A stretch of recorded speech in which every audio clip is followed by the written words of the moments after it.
Welcome to 24 Technologies. Our today's topic is Git Basics.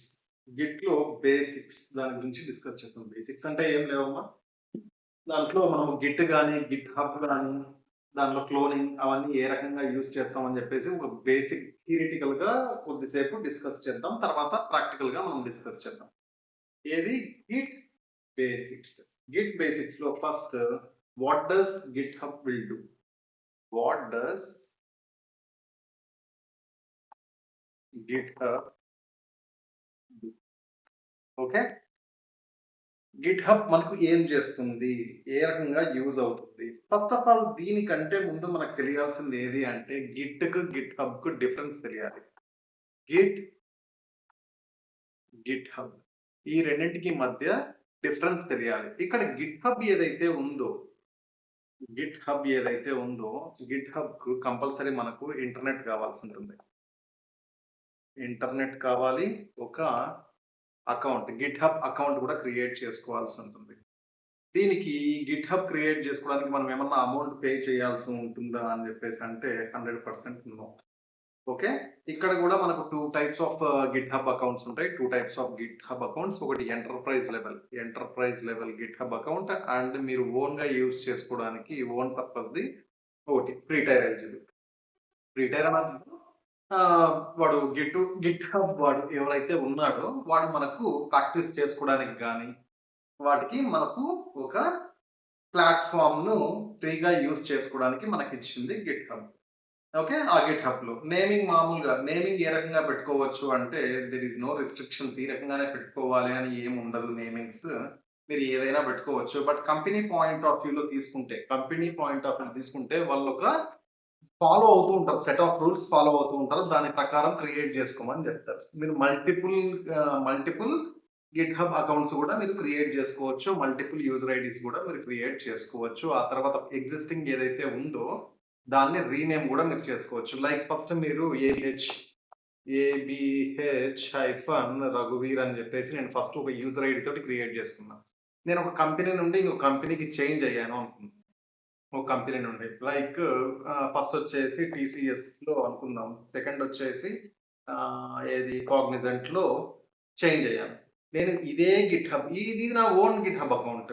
ఇది ఏం చేయాలి అంటే నేను ఈ కంపెనీ వాడికి ఇస్తాను, బాబు so and so account. But నువ్వు అది టీసీఎస్లో యూజ్ చేసావు కదా అని చెప్పేసి అంటే వాడు ఆల్రెడీ తీసేసి ఉంటాడు, నీకు యాక్సెస్ అన్ని తీసేసి ఉంటాడు. బట్ ఈ సిటిఎస్లో ఏదైతే ఉందో వాళ్ళు ఒకటి ఫాలో అవుతుంటారు కదా. ఆ టైంలో నీ గిట్ హబ్ అకౌంట్ ఏదైతే ఉందో నువ్వు క్రియేట్ చేసుకునేది టీసీఎస్ రిలవెంట్గా ఆ నేమింగ్ అనేది ఉంటుంది. ఆ టైంలో నువ్వు చేంజ్ చేసుకోవాలనుకుంటే yes you can login to your GitHub account. అక్కడ లాగిన్ అయిన తర్వాత నీ యూజర్ ఐడి ఏదైతే ఉందో దాన్ని చేంజ్ చేసుకోవచ్చు. బట్ గిట్ హబ్ను మేనేజ్ చేయాలి అంటే కంపల్సరీ నీకు ఏది ఇంటర్నెట్ కనెక్షన్ అనేది ఉండాలి. ఆ ఇంటర్నెట్ కనెక్షన్ ఉన్నప్పుడే నువ్వు మల్టిపుల్ రిపోర్ట్స్ నువ్వు ఎన్ని రిపోర్ట్స్ అయినా కూడా దిర్ ఇస్ నో లిమిటేషన్. నువ్వు ఎన్నైనా రిపోర్ట్‌ను క్రియేట్ చేసుకోవచ్చు, ఎన్నైనా యాక్సెస్ చేసుకోవచ్చు, కొలాబరేషన్స్ కూడా ఎన్నైనా చేసుకోవచ్చు. నీ ఓన్‌గా అయినా, ఎంటర్ప్రైజ్ లెవెల్ అకౌంట్‌కైనా. బట్ ఈ గిట్‌కి ఏదైతే ఉందో ఈ గిట్‌కి ఏదైతే ఉందో దీనికి నీకు ఇంటర్నెట్ అవసరం లేదు. ఎందుకంటే నీ లోకల్ సిస్టమ్‌లో నువ్వు చేసుకుంటూ ఉంటావు కాబట్టి మోడిఫికేషన్స్. నువ్వు లోకల్‌లో మనం ఇంతవరకు చేసింది లోకల్ సిస్టమ్‌లోనే చేసాం కదా. లోకల్‌లో ల్యాప్‌టాప్‌లో ఒక ఫోల్డర్‌ని క్రియేట్ చేసుకోవడము, ఒక రెపోని క్రియేట్ చేసుకోవడము, ఆ రెపోను గిట్ ఇనిట్ అంటే ఇనిషియలైజ్ చేయడము, ఆ తర్వాత వాటిలో ఏవేవో కమాండ్స్ గిట్ చెక్‌ఔట్ కావచ్చు, బ్రాంచ్ కావచ్చు, ఇంకా ఏవి గిట్ డిఫ్, రీస్టోర్, రీసెట్ ఇలా మల్టిపుల్ కమాండ్స్ మనము ఎన్నో యూజ్ చేసాం ఈ రకంగా. ఇది గిట్ హబ్‌కు డిఫరెన్స్. ఓకే, నేను గిట్ యూజ్ చేసినప్పుడు కంపల్సరీ గిట్ హబ్బే యూజ్ చేయాలా అని చెప్పేసి అంటే no, that is also not like that. మనం గిట్ హబ్బే కాకుండా గిట్ ల్యాబ్, బిట్ బకెట్ ఇలా మార్కెట్‌లో థర్డ్ పార్టీవి చాలా ఉన్నాయి. మీరు ఏదైనా యూజ్ చేసుకోవచ్చు. బట్ ఒకటి మీకు వచ్చింది అంటే ఆల్వేస్‌లీ అన్నీ వచ్చినట్లే. బట్ టర్మినాలజీ వైస్ కొద్దిగా డిఫరెన్స్ ఉంటుంది గానీ మేజర్ డిఫరెన్స్ ఏవి ఉండవు. చిన్న లిటిల్ బిట్ మైనర్ డిఫరెన్స్ అనేటివి ఉంటాయి. లైక్ ఒక చిన్న ఎగ్జాంపుల్, మీకు స్ప్లెండర్ బండి నడపడం వచ్చు, స్ప్లెండర్ వెహికల్ నడపడం వచ్చు అంటే మీకు పల్సర్ నడపడం రాదా? వస్తుంది కదా. అండ్ ఇంకా ఏమున్నాయి, హోండా వాడివి ఏమైనా వెహికల్స్ ఈ రకంగా నడపడం మీకు వస్తుంది కదా. ఇన్ ద సేమ్ వే ఇక్కడ గిట్ హబ్‌లో ఏదో ఒకటి అది బిట్ బకెట్ కావచ్చు, లేకపోతే గిట్ ల్యాబ్ కావచ్చు. ఏ ఒకటి వచ్చినా కూడా రిమైనింగ్ మీరు దాన్ని యాక్సెస్ చేసుకోవడానికి, యాక్సెస్ కాదు, మీరు దానిపైన ప్లగ్ అండ్ ప్లే టైప్ మీరు దాన్ని యూజ్ చేసుకోవడానికి మీకు ఈజీగా ఉంటుంది. That's not an big deal. And next ఇప్పుడు మనకు గిట్‌కు, గిట్ హబ్‌కు మనకు డిఫరెన్స్ అనేది తెలిసింది. సెకండ్ ఏది డిస్కస్ చేద్దామంటే సెకండ్‌లో క్లోన్ గురించి డిస్కస్ చేద్దాం. క్లోన్. ఈ క్లోన్ అంటే ఏంటి? మనం ప్రీవియస్‌గా క్లోనింగ్ ఎక్కడ చేసాం గుర్తుందా? మనము ఏడబ్ల్యూఎస్‌లో గాని, ఏడబ్ల్యూఎస్‌లో గాని, అజూర్‌లో గాని మనం ఏం చేసేవాళ్ళం క్లోన్. క్లోన్ అంటే యాస్ ఇట్ ఈస్‌గా ఇక్కడ ఏదైతే ఉందో ఓకే. ఇదొక డ్రైవ్ అనుకుందాం. మనము ఇక్కడ గిట్‌లో క్లోన్ పక్కన పెట్టేస్తే వాట్ ఈస్ దిస్? ఇది ఒక డ్రైవ్ ఏ. ఇది ఒక డ్రైవ్ బి. దీంట్లో సంథింగ్ 1 టీబీ డేటా ఉంది అని చెప్పేసి అనుకోండి. మీరు దీన్ని క్లోన్ చేయాలి అనుకుంటే 1 టీబీని క్లోన్ చేసుకోవచ్చు. ఓకే. అంటే సేమ్ సైజ్ ఆఫ్ డ్రైవ్ గూడా మీకిక్కడ కావాల్సుంటుంది. క్లోన్ చేసుకోవడం వేరు అండ్ స్నాప్ షాట్ తీసుకోవడం వేరు. క్లోన్ చేసేటప్పుడు ఎప్పుడైనా సైజ్ అనేది సేమ్ ఉండాలి. ఎక్కువున్నా పర్లేదు. బట్ తక్కువ ఉండకూడదు. రైట్? అండ్ ఇక్కడ పర్టిక్యులర్‌గా ఇక్కడ క్లోన్ ఏ రకంగా చేసుకుంటాము అంటే లైక్ మీ కంపెనీలో ఒక ప్రాజెక్ట్ ఉంది. ప్రాజెక్ట్ ప్రాజెక్ట్ అనేది ఉంది. ప్రాజెక్ట్ ఏ అనుకుందాం. ప్రాజెక్ట్ ఏ కాకుండా ప్రాజెక్ట్ కే అనుకుందామా? ఏదో మన ప్రాజెక్ట్ కే. ప్రాజెక్ట్ కే ఏది? ఎవరిదో మూవీ ఉంది గదా!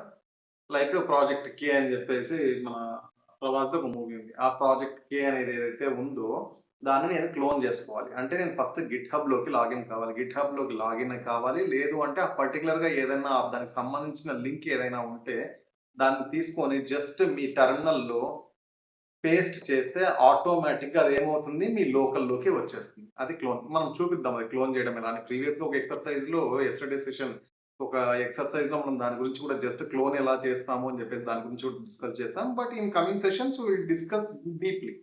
దాని గురించి డిస్కస్ చేద్దాం. అండ్ ఇంకా నెక్స్ట్ ఏవి అంటే నెక్స్ట్ మనకు రిజిస్టరింగ్ ఫర్ గిట్‌హబ్ రిజిస్టర్ ఏ రకంగా చేసుకుంటాము and setting up SSH keys ఏ రకంగా ఇస్తాము. కీస్ అంటే ఏంటి? ఆబ్వియస్‌లీ మనకు కీస్ అన్న వెంటనే ఒక ఐడియా రావాలి. అంటే సెక్యూరిటీ పర్పస్ కోసం ఈ కీస్‌ని యూజ్ చేస్తాం. నీ దగ్గర ఒక ప్రాజెక్ట్ ఉంది అని చెప్పి నీదొక రెపో ఉంది. ఇక్కడ నువ్వు గిట్‌హబ్‌లో పెడితే కొలాబరేషన్స్ పబ్లిక్, ప్రైవేట్ 2 రకంగా పెట్టడానికి ఉంటది. నువ్వు ప్రైవేట్ అని పెట్టినావు అనుకోండి. ఫస్ట్ పబ్లిక్ అనుకుందాం. పబ్లిక్ అనేది పెట్టినామంటే ఎవడైనా దాన్ని చూసుకోవచ్చు. ఎవడైనా దాన్ని క్లోన్ చేసుకోవచ్చు. ఎవడైనా దాన్ని ఫోర్క్ చేసుకోవచ్చు. ఎవడైనా పుల్ చేసుకోవచ్చు. అంటే వాళ్ళ లోకల్‌లోకి. అండ్ నీ కంపెనీ ఎన్విరాన్మెంట్‌లో ఉన్న ప్రాజెక్ట్ సెన్సిటివ్ ప్రాజెక్ట్ వాళ్ళంతా లక్షలు, కోట్లు ఖర్చు పెట్టి చేసుకుంటుంటారు కదా! ఎంప్లాయీస్‌ని పెట్టుకొని అవన్నీ చేసుకుంటూ ఉంటారు కాబట్టి, అవి వాళ్ళు కంపెనీ పర్పస్ పెట్టుకునేటివి బయటికి వదలరు. ఆ టైంలో మనం ఏం చేయాలంటే అవి ప్రైవేట్‌లీ అవైలబుల్. ఈ ప్రైవేట్‌గా పెట్టి అంటే పర్టిక్యులర్‌గా ఎవరికైతే యాక్సెస్ ఇవ్వాలనుకుంటున్నావో యూ హావ్ టు ఆహ్, ఏవి ఏమి ఇవ్వాల్సుంటుంది? గివ్ సమ్ క్రెడెన్షియల్స్ అనకూడదు. ఓ టోకెన్ జనరేట్ చేస్తాము. అండ్ వాళ్ళ మెయిల్ ఐడీస్ ఏదైతే ఉందో, ఎవరైతే యాక్సెస్ చేయాలనుకుంటారో వాళ్ళ మెయిల్ ఐడీస్ గాని, లేకపోతే యూజర్ ఐడీస్ గాని మనం వాటిని ఆ పర్టిక్యులర్ ఆ రెపో ఏదైతే ఉందో ప్రైవేట్ రెపోకు మనము యాడ్ చేస్తాం. యాడ్ చేసినప్పుడు ఏమవుతుంది? ఆబ్వియస్‌లీ మనం పర్మిషన్స్ ఇచ్చిన తర్వాత వాళ్ళకు యాక్సెస్ అవుతుంది. లైక్ నా కంపెనీలో ఏ, బి, సి, డి అని 4 మెంబర్స్ ఎంప్లాయీస్ ఉన్నారు. నేనిక్కడ వీడి మెయిల్ ఐడీ మాత్రం ఇచ్చాను. ఏది? సిది. అంటే ఆ పర్టిక్యులర్ రిపాజిటరీ ఏదైతే ఉందో బీడీ అనేవాళ్ళు యాక్సెస్ చేయలేరు. అండ్ ఏసీ అనేవాళ్ళు they are multiple projects right. కంపెనీలో ఒక ప్రాజెక్ట్ ఉండదు. మల్టిపుల్ ప్రాజెక్ట్స్ ఉంటాయి. ఒక ప్రాజెక్ట్‌లో కొంతమంది పని చేస్తూ ఉంటారు. ఓకే. ఒక ప్రాజెక్ట్ పైన మొత్తం అందరూ పని చేస్తూ ఉంటారు. కొంతమందికి ఎంత వరకు కావాలో పర్మిషన్స్ అంతవరకే ఇస్తాము. ఎందుకు? ఇవ్వం. ఎందుకంటే వాళ్ళు మోడిఫై చేయడానికి వన్స్ ఒకసారి ఇచ్చామంటే వాళ్ళు ఏమన్నా మోడిఫై చేయండి. మెర్జ్ అయితే చేయలేరు గానీ, బట్ మోడిఫై చేయడానికి, పుల్ చేసుకొని ఏమైనా పుష్ చేయడానికి స్కోప్ ఉంటుంది. That is the reason. మనకు ఎవరికైతే అవసరం ఉంటదో వాళ్ళకి మాత్రమే యాక్సెస్ ఇస్తాం. రెపోస్. ఇది పబ్లిక్, ప్రైవేట్ రిపాజిటరీస్. పబ్లిక్ అంటే ఏంటి? మళ్ళీ ఒకసారి సింపుల్‌గా చెప్తానండి. పబ్లిక్ అంటే ఒక రెపో ఏదైతే ఉందో మనము ఆ రెపోను అందరికి ఓపెన్ పెట్టేసాం. అండ్ ప్రైవేట్ అంటే ఏంటి? పర్టిక్యులర్‌గా కొంతమందికి మాత్రమే దీనికి యాక్సెస్ ఇవ్వాలి అనేది మనకు తెలిసి ఉండాలి. ఎవరికి ఇవ్వాలో వాళ్ళకి మాత్రమే ఇస్తాము. అదర్ దాన్ దట్ వేరే వాళ్ళకు ఆ యాక్సెస్ అనేది ఉండదు. అండ్ క్రియేటింగ్ గిట్ హబ్ రెపోస్‌ని ఏ రకంగా మనం క్రియేట్ చేస్తాం? గిట్ హబ్‌లో రెపోస్‌ని ఏ రకంగా క్రియేట్ చేస్తాము? రెపోస్ క్రియేట్. ఏ రకంగా క్రియేట్ చేస్తాము? వాటిలో పుల్ అంటే ఏంటి? పుల్ అంటే ఏది? మనం లాక్కోవడం గదా! అంటే ఆ రెపోను మన లోకల్‌లోకి లా రాక్ లా లాక్కోవడము. అండ్ వన్స్ ఒకసారి మనం వర్క్ అయిపోయిన తర్వాత మనం దాన్ని మళ్ళీ సేమ్ రెపోలోకి పుష్ చేయడం. ఇక్కడేది ఇది లోకల్‌లోకొస్తే పుల్ అండ్ నీ గిట్ హబ్‌లోకి వెళ్తుంది అంటే పుష్ చేయడం. ఎందుకు పుష్ చేయాలి? ఎందుకు పుల్ చేయాలంటే బాబు ఒక ప్రాజెక్ట్‌లో లైక్ మల్టిపుల్ పర్సన్స్ ఒకరు గాదు. కొంత కొలాబరేషన్స్ ఎలా ఉంటాయంటే, ఒక ప్రాజెక్ట్‌లో ఒక 3 మెంబర్స్, 4 మెంబర్స్ వర్క్ జేయొచ్చు. కొన్ని ప్రాజెక్ట్స్‌లో హండ్రెడ్స్ ఆఫ్ మెంబర్స్ వర్క్ జేయొచ్చు. ఒక ప్రాజెక్ట్‌లో థౌసండ్స్ ఆఫ్ మెంబర్స్ గూడా వర్క్ జేయొచ్చు. బట్ వాటన్నింటిని మనం at the end of the day మనం ఏం జేయాలి? మెర్జ్ జేసుకోవాలి. మెర్జ్ జేయాలి. ఎందుకు మెర్జ్ జేయాలి? నాకు మెయిన్ బ్రాంచ్ ఏదైతే ఉందో అది ప్రొడక్షన్‌కు కనెక్ట్ అయ్యి ఉంటుంది. ప్రొడక్షన్ కనెక్ట్ అయ్యి ఉంటుంది. నేను ఇక్కడ ఏ చేంజెస్ చేసినా కూడా డిప్లాయ్ చేస్తే అది మెయిన్ ప్రొడక్షన్ ప్రాడ్ సర్వర్స్‌కు కనెక్ట్ అయ్యి ఉంటాయి. ఈ ఈ కోడ్ ఏదైతే ఉందో ప్రాడ్ సర్వర్స్ సంబంధించింది. నా అప్లికేషన్ పైన ఇంపాక్ట్ పడతదది. కాబట్టి నేను నాన్ ప్రాడ్‌లో ఫస్ట్ చేసుకొని అది correct if that is working fine then నేనేం చేస్తానంటే ఆ కోడ్‌ని తీసుకొని వెళ్లి నా ప్రొడక్షన్ సర్వర్స్‌లో నేను వేస్తాను. అంటే ఒక్కొక్కడు దానిపైన వర్క్ చేస్తాడు. ఒక్కడు మొత్తం ఇప్పుడు ప్రాజెక్ట్‌లో అది పెద్ద ప్రాజెక్ట్ లైక్ ఒక ఏది బిగ్ బాస్కెట్ అనే ప్రాజెక్ట్ తీసుకుందాం. బిగ్ బాస్కెట్ అప్లికేషన్ ఒకడే పని చేస్తా ఉంటాడు దాంట్లో. They are multiple persons. ఒకడు గాదు, ఇద్దరు గాదు. ఒక 100 మెంబర్స్, 1000 మెంబర్స్ పని చేస్తూ ఉండొచ్చు బిగ్ బాస్కెట్ మీద. BigBasket, Zomato, Swiggy they are not they small companies right? ఎంతమంది పని చేస్తూ ఉంటారు. ఆ పని చేసే వాళ్ళ అట్ లాస్ట్ ఏం గావాలి? నువ్వు ఒకడు కలర్స్ చేంజ్ చేసి దాంట్లో పైన పని చేస్తున్నాడు. ఒకడు కార్ప్ పైన పని చేస్తున్నాడు. ఒకడొచ్చేసి అప్లికేషన్ ఏది ఆహ్, గేట్‌వేస్ పైన వర్క్ చేస్తున్నాడు. ఇంకొకడొచ్చేసి క్లౌడ్ పైన వర్క్ చేస్తున్నాడు. ఇలా మల్టిపుల్ థింగ్స్. అందరివి లాస్ట్‌కి తీసుకొనొచ్చి నేనేం చేయాలి? నా మెయిన్ ఏదైతే ఉందో నేను అక్కడికే ఇక్కడ నా మెయిన్ బ్రాంచ్ ఏదైతే ఉందో దీంట్లోనే నేను వేయాలి. ఆ తర్వాత నేనేం చేస్తాను అది ప్రాడా, నాన్ ప్రాడా అనేది సెకండరీ. ఈ రకంగా. అంటే వీళ్ళందరూ ఎవరు అంటే కొలాబరేటర్స్. అంటే కొలాబరేషన్స్ జరుగుతున్నాయి ఇక్కడ వీళ్ళందరూ. ఇక నేను 4 మెంబర్సే రాసాను. మేబీ 400 కూడా ఉండొచ్చు. థౌసండ్స్ ఉండొచ్చు. మీరు కావాలనుకుంటే గిట్‌హబ్‌కి ఎంటర్ అయ్యి లైక్ స్విగ్గీనో, జొమాటోనో జస్ట్ ఏదో ఒకటి రియాక్ట్ జేఎస్ అని కొట్టండి, జావా ఫుల్ స్టాక్ అని కొట్టండి. ఏది కొట్టినా కూడా మీకు ఒక ప్రాజెక్ట్ ఏదో ఒకటి తీసుకుంటే రైట్ సైడ్ కిందకి కొద్దిగా స్క్రోల్ డౌన్ చేస్తే మీకు అక్కడ కొలాబరేటర్స్ ఎంతమంది అని చెప్పేసి కొన్ని కొన్ని దాంట్లో 100, 200, 300 కొన్ని దాంట్లో థౌసండ్స్ కూడా కనిపించడానికి స్కోప్ ఉంటది. అది మీరు సెర్చ్ చేసుకోండి. గిట్‌హబ్ అకౌంట్ క్రియేట్ చేసుకోండి. గిట్‌హబ్ అకౌంట్ క్రియేట్ చేసుకోవడం అంటే అదేం పెద్ద రాకెట్ సైన్స్ కాదు.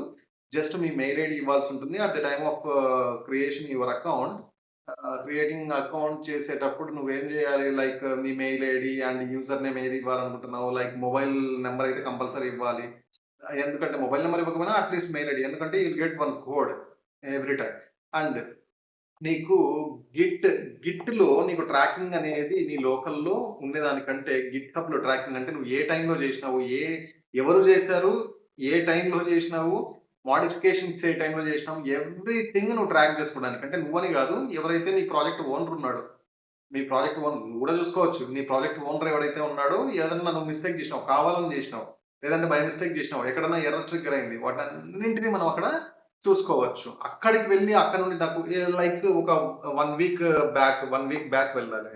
1 వీక్ బ్యాక్ కోడ్ ఏదైతే ఉందో దట్ ఈస్ వర్కింగ్ ఫైన్. నేను అక్కడికి వెళ్ళాలి. ఆ తర్వాత ఈ 1 వీక్ తర్వాత చేసింది మొత్తం ఏదేదో క్లమ్జీ మొత్తం ఏది కరెక్ట్‌గా వర్క్ చేయట్లేదు. కాబట్టి నేను ఇక్కడికెళ్ళి మళ్ళీ నేను వర్క్ జేసుకోవాలంటే నాకు ఆ టైమ్ స్టాంప్ తెలిసుండాలి. ఏ రోజు నేను ఆ కోడ్ ఎక్కడ ఉంది అని జెప్పేసి. ఎవరు జేశారు? ఎక్కడ ఉంది అని జెప్పేసి. నేను కావాలంటే డైరెక్ట్‌గా మళ్ళీ ఇక్కడికి వెళ్ళి అక్కడి నుండి నేను మళ్ళీ న్యూ వర్క్‌ని స్టార్ట్ చేసుకోవడానికి స్కోప్ ఉంటుంది. అంటే దీనికి ఏ ఏ రకంగా మనకు తెలుస్తది? టైమ్ స్టాంప్ ఉంటే తెలుస్తుంది. ఎవరు జేశారు? ఏ టైమ్‌లో జేశారు? అనే దాన్ని బేస్ చేసుకొని తెలుస్తుంది. ఇది గిట్ పుల్ అండ్ పుష్. వీటి గురించి మనము ఏవి